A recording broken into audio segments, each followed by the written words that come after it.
Sala kwa Mtakatifu Rita wa Kashia, kuomba toba.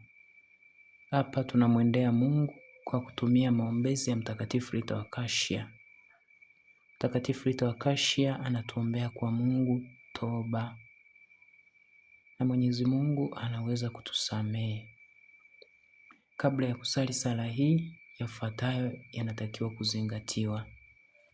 Kitu cha kwanza, unatakiwa kuchukua Biblia, kusoma Injili ya Mathayo sura ya kwanza angalau aya 4 hivi, alafu utafunua Injili ya Yohane sura ya 15 utasoma. Lakini pia ukimaliza kusoma inabidi utafakari moyoni mwako dhambi ambazo umemtendea Mwenyezi Mungu. Ujihisi moyoni kusikitika na uazimie moyoni mwako hizo dhambi kuziacha, na ujikubali kwamba wewe ni mkosaji, unahitaji kusaidiwa na watakatifu wa kuombea kwa Mungu, msaada wa Mungu. Baada ya hapo utamwendea Mtakatifu Rita wa Kashia kupitia sala hii, naye ataipeleka kwa Mwenyezi Mungu. Unaanza hivi: kwa jina la Baba na la Mwana na la Roho Mtakatifu, amina.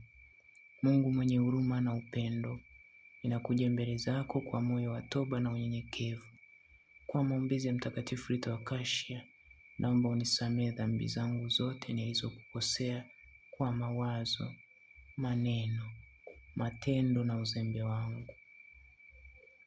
Ee Mtakatifu Rita wa Kashia, uliyevumilia majaribu kwa imani kubwa, uniombee nipate moyo wa kutubu kwa kweli, nichukie dhambi na nimrudie Mungu kwa upendo wote. Nisaidie kuwa na moyo safi wenye amani na kuniongoza katika njia ya haki na utakatifu. Bwana wetu Yesu Kristo, uoshe moyo wangu kwa damu yako takatifu, uniondolee kiburi, hasira, chuki na kila kilicho kibaya ndani yangu. Nijalie neema ya kuishi maisha mapya yanayokupendeza siku zote. Ee Bikira Maria, mama wa huruma, na wewe Mtakatifu Rita wa Kashia, niombee nipate toba ya kweli, amani ya moyo na wokovu wa milele. Amina. Sala hii pia inapatikana kwenye description ya video hii hapa YouTube. Ukibonyeza kwenye description imeiandika kwa urefu kuliko hata hapa. Kwa hiyo unaweza kuichukua muda wowote ukapiga screenshot ukaisali. Nawatakia wakati mwema.